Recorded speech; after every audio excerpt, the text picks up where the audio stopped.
అనుకున్నట్లుగానే దిగ్గజ పారిశ్రామికవేత్త బిలియనర్ గౌతమ్ అదానీ తన రెండో కుమారుడు జీత్ అదానీ పెళ్లిని నిరాడంబరంగా నిర్వహించారు. శుక్రవారం అహ్మదాబాద్లోని అదానీ టౌన్షిప్లో పలువురు బంధుమిత్రుల నడుమ చాలా సాదాసీదాగా వివాహం జరిగింది. గుజరాత్ డైమండ్ మర్చెంట్ జైమిన్ షా కుమార్తె అయిన దివా జైమిన్ షా మెడలో జీత్ అదానీ తాళి కట్టి తన దాన్ని చేసుకున్నారు.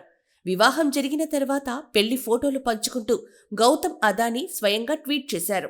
గుజరాతీ జైన్ సంప్రదాయాలతో కొద్దిమంది బంధుమిత్రుల సమక్షంలో సింపుల్గా వివాహం నిర్వహించామని అన్నారు. అందరూ శ్రేయోభిలాషుల్ని ఆహ్వానించలేకపోయినందుకు క్షమాపణలు చెప్పారు.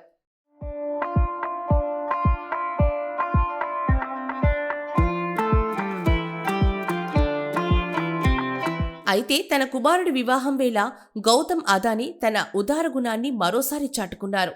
కుమారుడికి పెళ్లి గిఫ్ట్గా సమాజానికి సేవ చేసేందుకు నడుం బిగించారు. ఏకంగా 10,000 కోట్ల రూపాయలను విరాళంగా ప్రకటించినట్లు తెలిసింది. దీనిపై పలు నేషనల్ మీడియా సంస్థలు కథనాలు ప్రచురించాయి. ఈ భారీ విరాళాన్ని వివిధ సామాజిక కారణాల కోసం ఉపయోగించనున్నట్లుగా గౌతమ్ అదానీని ఉటంకిస్తూ పేర్కొన్నాయి.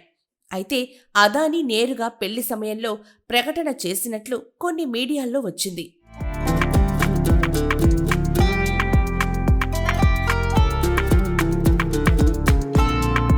అదానీకి అత్యంత సన్నిహిత వ్యక్తి ఈ విరాళం గురించి చెప్పినట్లు మరికొన్ని రిపోర్ట్లు వెల్లడించాయి.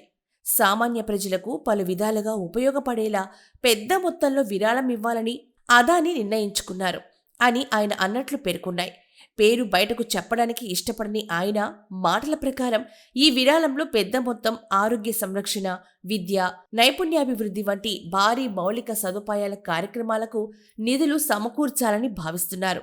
సమాజంలోని అన్ని వర్గాల ప్రజలకు అందుబాటులో వరల్డ్ క్లాస్ హాస్పిటల్స్లో వైద్యం, టాప్ స్కూళ్లలో విద్య, నైపుణ్యాలు అందించడంపై దృష్టి సారించారు.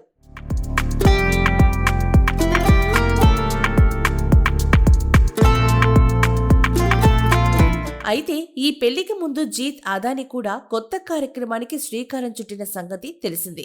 ఏటా 500 మంది దివ్యాంగ మహిళలకు వారి పెళ్లి నిమిత్తం ఒక్కొక్కరికి 10 లక్షల చొప్పున అందించనున్నట్లుగా ప్రకటించారు. ఈ విషయాన్ని వివరిస్తూ స్వయంగా అదానీనే ట్వీట్ చేశారు.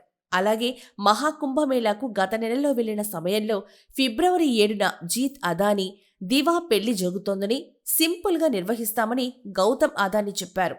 సెలబ్రిటీల్ని ఆహ్వానించి అంగరంగ వైభవంగా చేస్తారన్న ఊహాగానాలకు దీనితో తెరపడింది. చెప్పినట్లుగానే నిరాడంబరంగానే వివాహం జరిపించారు.